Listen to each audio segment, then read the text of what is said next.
जब भी आप ब्रज में भ्रमण करने के लिए आओगे तो कान्हा जी की लीलाओं का ही आनंद लोगे, क्योंकि कान्हा की लीलाएं तो अनंत हैं। कहते हैं ना, हरि रूप अनंत हरि कथा अनंता।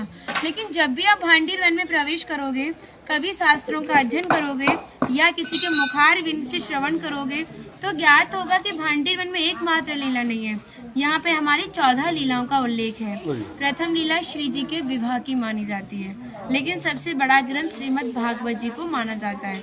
आपने उसका अध्ययन श्रवण किया हो तो राधा रानी का नाम उसमें आता है, नहीं आता? श्रीमद् भागवत में नहीं आता, बिल्कुल नहीं आता, क्योंकि सुखदेव जी राधा रानी को परम गुरु मानते थे। जब राधा रानी का नाम ही श्रीमद् भागवत जी में नहीं दिया तो विवाह का उल्लेख कैसे हो सकता है? लेकिन श्रीमद् भागवत जी को छोड़ के 12 ग्रंथ ऐसे हैं जो हमारी लाडली जी के विवाह का उल्लेख करते हैं। लेकिन जिस भांडीर वट के नीचे आप खड़े हो, इसका श्रीमद् भागवत जी के 10वें स्कंद के 18वें अध्याय में 22वां श्लोक कि बृहंतो बाहि मानस्य 4 यंत्रस्य गोदनम भांडीरकम नाम बटम जम्बू कृष्णम प्रोग्राम, यानी वृक्ष द्वापर युग में बहुत विशाल था, 4 योजनों में फैला हुआ था। इसकी जो सीमा थी वो 15 किलोमीटर में थी, तो इसको पंचकोशीय वृक्ष के नाम से भी जानते थे। कान्हा जी इन्हीं की शाखाओं पर चढ़ के यमुना मैया को आर पार किया करते थे। मान्यता है कान्हा जी की जो 9 लाख गाय थी दोपहर के समय इसी वृक्ष के नीचे बैठ के विश्राम करती थी। तो माताएं जो भी माखन मिर्ची रोटी इत्यादि प्रसादम में रख देती थी, सभी ग्वाल वाल एकत्रित होकर दोपहर का भोजन करते थे। और भांडीर वन में सबसे बड़ा विशेष पर इसी प्रसादी का बताया गया है, क्योंकि आप कभी किसी विवाह में जाते हैं तो बिना अन्न प्रसादी के नहीं आते। आप तो लाडली जी के विवाह स्थली आए हो। यहाँ पर जो दुर्वासा मुनि थे, जो दूब घास होती है उसी का रसपान करते थे।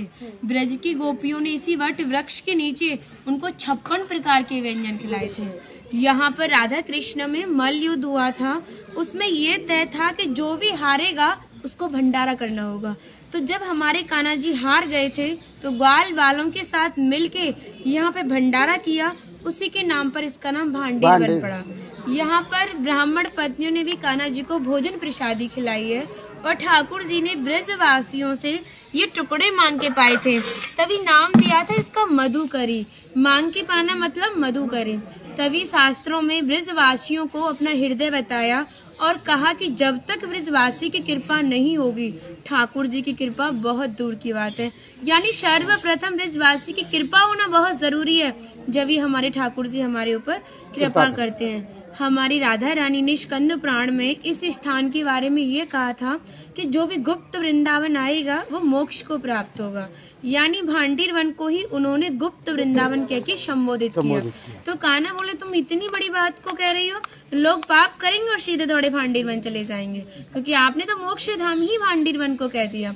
तब हमारी लाडली जी ने कहा, नहीं कान्हा, मैं जिस पर विशेष कृपा करूंगी, जिसके प्रति मेरी भक्ति भाव दोनों सच्चे हैं और भक्त मेरी शादी में उपस्थित है। यानी आज से 5,500 वर्ष पूर्व आप इस स्थान पर थे।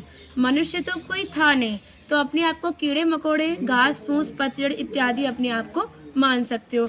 जो भक्त उनकी शादी में उपस्थित था वो भक्त कई बार वृंदावन आएगा, जब जाके गुप्त वृंदावन आएगा, और डायरेक्टली नहीं, किसी न किसी के माध्यम से। इस स्थान तक पहुंचने के लिए माध्यम का होना बहुत जरूरी है, और सारा श्रेय भी माध्यम को जाता है, क्योंकि माध्यम ही हमें ऐसे दिव्य स्थान पर पहुंचाता है। और जो भी भक्त भांडीर वन में प्रवेश करेगा, प्रवेश करने से जो कान्हा ने 14 लीलाएं भांडीर वन के अंदर की हैं, उनके दर्शन मात्र का फल प्राप्त होगा।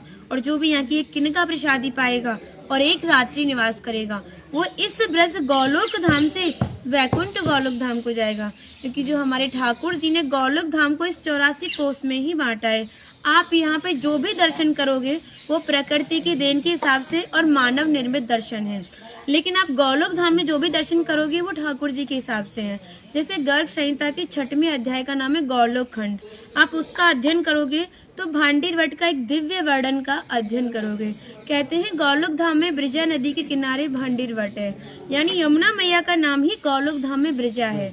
तो यहाँ पर भी आप एक भांडीर वट के दर्शन कर रहे हो। कहते हैं लोकनाथ प्रभु जी ने कहा है कि अगर भक्त इस भांडीर वट का दर्शन कर ले, दर्शन मात्र से, स्पर्श की तो बात बहुत दूर की बात है, दर्शन मात्र से ही उसे दोबारा गर्भ में जाना नहीं पड़ता। यानी भक्त 84 लाख योनियों से मुक्त होके मोक्ष को प्राप्त करता है। बोलो राधे राधे। राधे। इनका माता जी का नाम है इंदुलेखा, जो भगवान की राधा रानी की 8 सखियां थी उनमें से एक है ना। और मन नहीं कर रहा कितनी तारीफ करे, वो है नहीं इसलिए बोल नहीं रहे, कृपा कारण स्टार्ट कर दिया। हम सब केवल बाजरे की रोटी खिला रही हो तुम, सच में राधा रानी हो। और ऐसा आशीर्वाद दो हम सबको, सच में ऐसा आशीर्वाद दो कि हमारी मैया भी, हमारी सब माताएं भी थोड़ा थोड़ा जिनसे ये मिलें। देखिए भक्ति का स्तर है, एक इतना बड़ा एक इतना है, तो इनको जो इनसे छोटी भक्ति में ये भी उनको कुछ ऐसी बातें बता के भगवान की ओर आकर्षित करें। सबको ऐसा आशीर्वाद दो।